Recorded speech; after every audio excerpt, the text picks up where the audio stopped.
I never imagined I'd be the type of husband to doubt my wife. Emma and I had built a life together, years of love, commitment, and shared dreams. But lately, something had been off. She'd become distant, spending more time at work, getting late night calls, and pulling away when I tried to talk. I couldn't shake the feeling that something wasn't right. One day, I decided to surprise her. I booked a last minute trip to the hotel where she was staying for a business conference. It was going to be a sweet, spontaneous gesture. I pulled into the hotel parking lot, heart racing with excitement. But then I saw it. My brother's car, Jake's car, right there in the parking lot. The same one he drove every day. I tried to brush it off. Maybe he was meeting someone else. But as I walked inside, something felt off. I made my way to Emma's room, and when I knocked on the door, everything shifted. The door opened, and standing there in front of me was my brother. He froze, his face pale.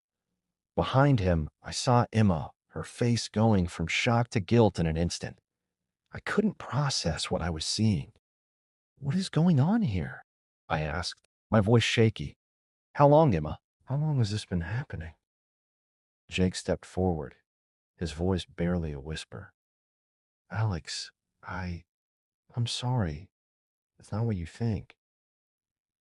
"What do you mean it's not what I think, Jake? What is it then?"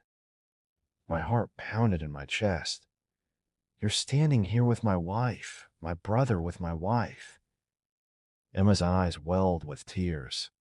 She stepped forward, but I held my hand up.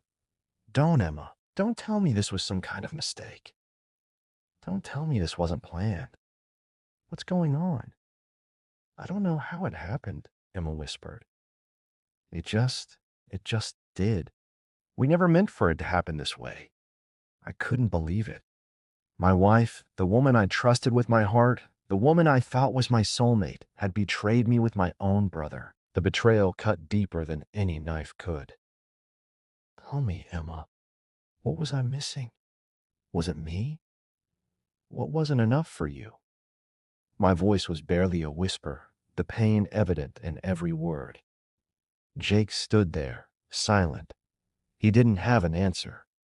There was nothing he could say. Neither of them did. I was looking at two strangers. I turned and walked away. I didn't need to hear any more excuses. Their silence spoke volumes. As I stepped out into the parking lot, the anger and hurt that had built up inside me over the past few weeks began to boil over. I didn't know what to do, but I knew one thing. I wasn't going to let them get away with this. Not without paying the price. I spent the next few weeks piecing everything together, gathering every piece of evidence, every phone call, every message. I made sure they knew what I was capable of. The world they had built together, hidden from me, was about to come crashing down. I didn't confront them directly again. Instead, I made sure to reach out to people close to them, showing them everything I had uncovered. I watched as Emma and Jake's world began to fall apart.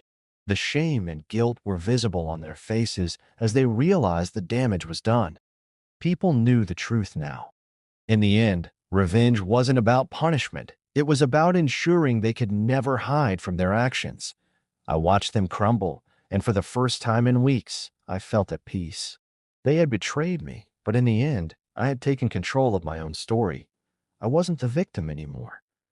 As I walked away, I realized that sometimes revenge isn't about what you do to someone else. It's about reclaiming the power they took from you.